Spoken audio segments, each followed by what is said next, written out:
rejoignez, merci de votre fidélité. Bienvenue dans cette édition d'information. Le 28 décembre 2025 restera une date majeure dans l'histoire politique de la Guinée.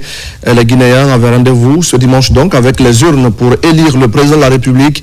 Le vote s'est déroulé dans le calme et la quiétude. Le poste de commandement opérationnel de sécurité intérieure a présenté hier au ministère de la décentralisation un point complet de la situation sécuritaire.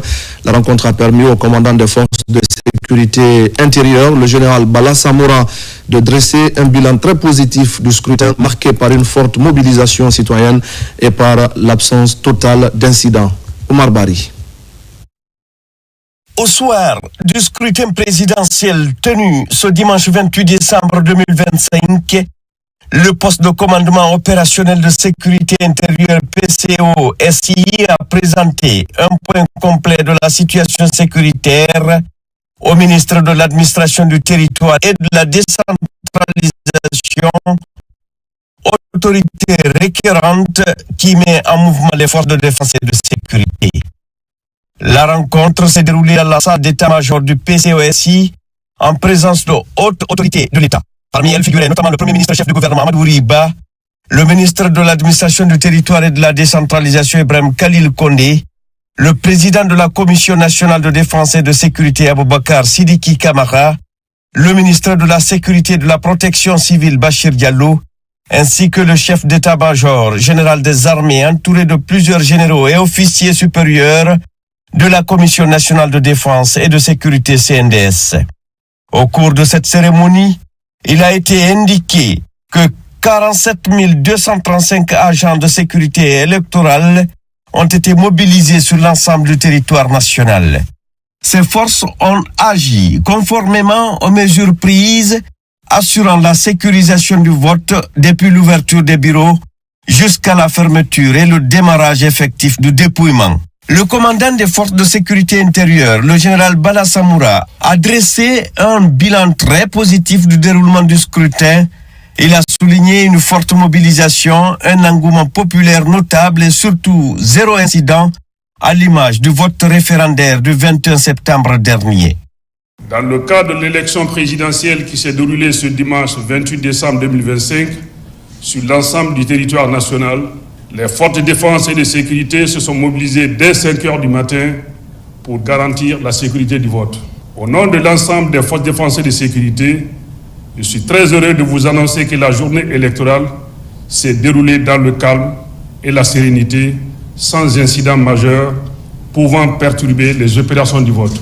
Je tiens à saluer le travail exemplaire des forces de défense et de sécurité déployées sur le terrain, ainsi que l'engagement de la Direction générale des élections dans l'organisation de ce scrutin. Je félicite également la population pour sa maturité et son sens de responsabilité qui ont permis une participation sereine à cette importante étape démocratique dans notre pays. En outre, j'invite toutes les forces de défense et de sécurité à maintenir leur présence avec un niveau élevé de vigilance et de réactivité jusqu'à la clôture définitive de l'ensemble des opérations électorales. Le ministre de l'administration du territoire et de la décentralisation Ibrahim Khalil Kondé a salué la présence discrète mais très efficace des forces de défense et de sécurité dans toutes les régions du pays. Cette posture, a-t-il estimé, a permis de rassurer les électeurs sans entraver le processus électoral, favorisant ainsi un climat de confiance propice à une participation massive. Il a également félicité les agents mobilisés pour leur professionnalisme. Le ministre de l'administration du territoire et de la décentralisation a qualifié cette journée de grand jour pour le peuple souverain de Guinée. Il a rendu hommage au courage et à l'engagement des forces de défense et de sécurité qui, selon lui, ont accompagné avec succès les réformes institutionnelles en cours. Pour lui, la Guinée a franchi un pas de géant grâce au climat de paix et de sérénité ayant marqué ce scrutin présidentiel.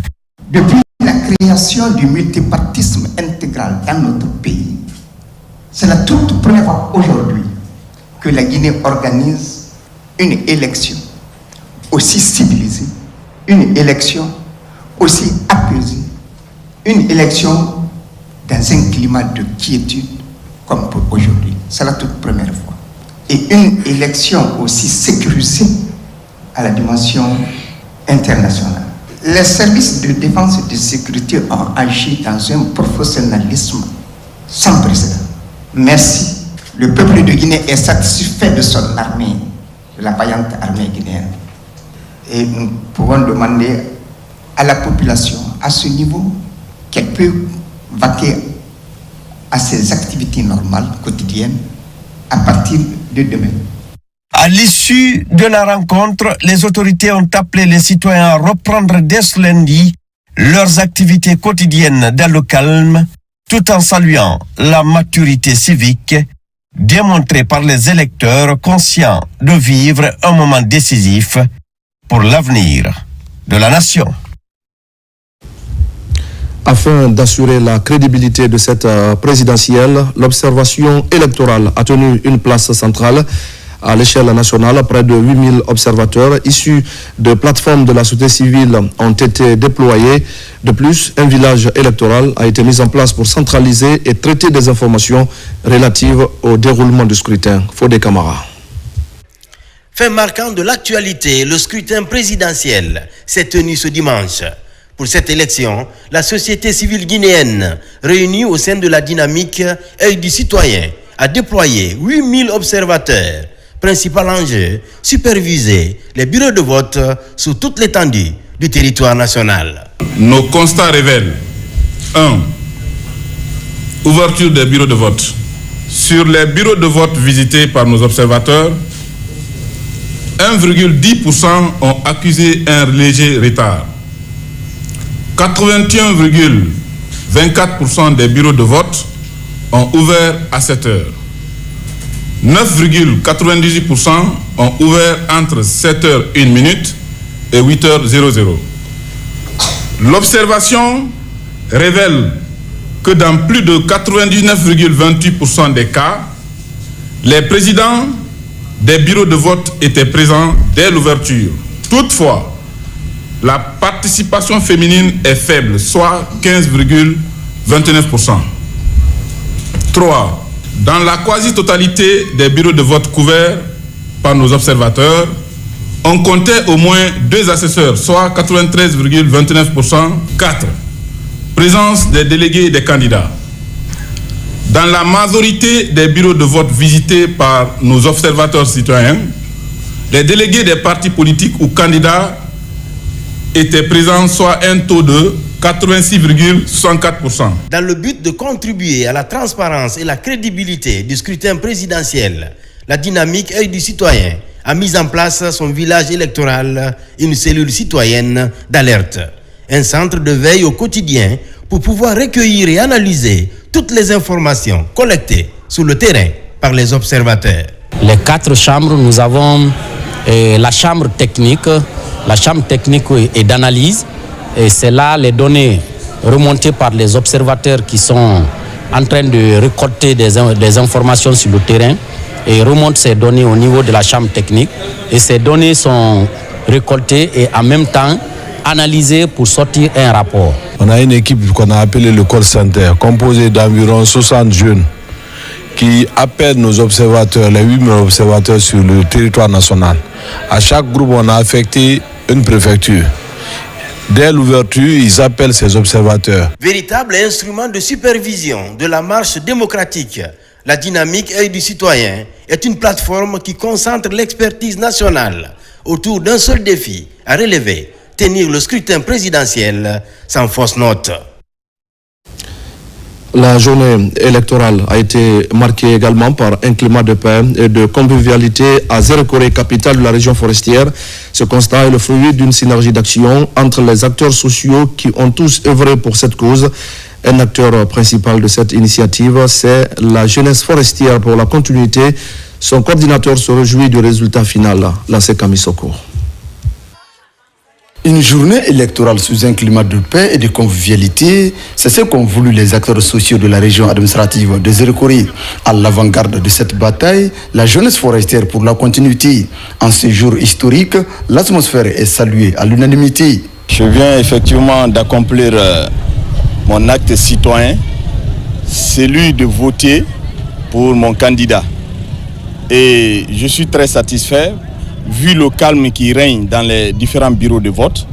Pour offrir à cette journée toute sa solennité, l'invite est faite à la population pour une mobilisation accrue des électeurs. J'appelle toute la population de Zérekoré et toute la population de la région forestière à sortir massivement et aller accomplir cet acte citoyen. Je veux qu'ils viennent en paix, venir voter massivement et dans le calme, dans la discipline. Il faut que tout le monde accepte qu'on vienne et qu'on s'acquitte de ses devoirs. Au fil du temps, l'affluence devant les bureaux de vote devient de plus en plus grande, ce qui laisse présager un taux de participation élevé à cette consultation électorale. Depuis le lancement de ce processus électoral, la mobilisation des leaders religieux s'est aussi accentuée. Des cérémonies de prière sont organisées un peu partout dans le pays. Ce fut le cas de cette prière nationale pour la paix organisée à l'église pentecôtiste Alléluia de Bellevue. Plusieurs fidèles ont pris part à la cérémonie. On fait le point avec Kumba Sovogi et son enseignant. Dans un contexte électoral sensible, Pakwa Femme Guinée a placé la paix, l'unité et la cohésion sociale au cœur d'une prière nationale à l'église pentecôtiste Alléluia de Bellevue. Responsables religieux, membres de l'organisation et fidèles ont uni leur voix pour appeler à un climat apaisé avant, pendant et après le scrutin présidentiel. Nous sommes en train de prier et nous avons l'assurance que notre Dieu nous exauce et que ces élections se passeront dans de bonnes et meilleures conditions. Le but de notre mouvement, c'est de mobiliser les femmes pour être ensemble dans l'unité, vraiment pour le royaume. Et surtout aujourd'hui, le but qui nous réunit ici, c'est pour élever la voix ensemble comme une seule femme en faveur de la nation, en faveur de la paix. Parce que sans la paix, on ne peut rien. À travers des prières et des messages spirituels, les participants ont exhorté les citoyens à la non-violence, au respect mutuel et au vivre ensemble, gage d'une paix durable en Guinée. C'est un privilège pour nous d'être là ce soir pour élever nos voix, invoquer notre Dieu qui est capable, qui ne cherche qu'une femme. Dieu cherche une femme. Il ne cherche pas seulement un homme. Et nous sommes ces femmes-là qui se sont levées, comme Déborah s'est levée en Israël. Nous aussi, nous sommes levés pour qu'il y ait la paix pendant ces élections, après ces élections, que tout se passe dans la paix totale. C'est un honneur d'être leur maman et je crois qu'elles ont placé une confiance en moi. Une initiative qui réaffirme l'importance de l'unité nationale à l'heure où le pays s'apprête à vivre une étape décisive de son processus démocratique. C'est la fin de ce journal. Merci de l'avoir suivi et je vous retrouve tout à l'heure pour d'autres actualités de la Guinée, notre paradis, terre de richesse et d'innovation.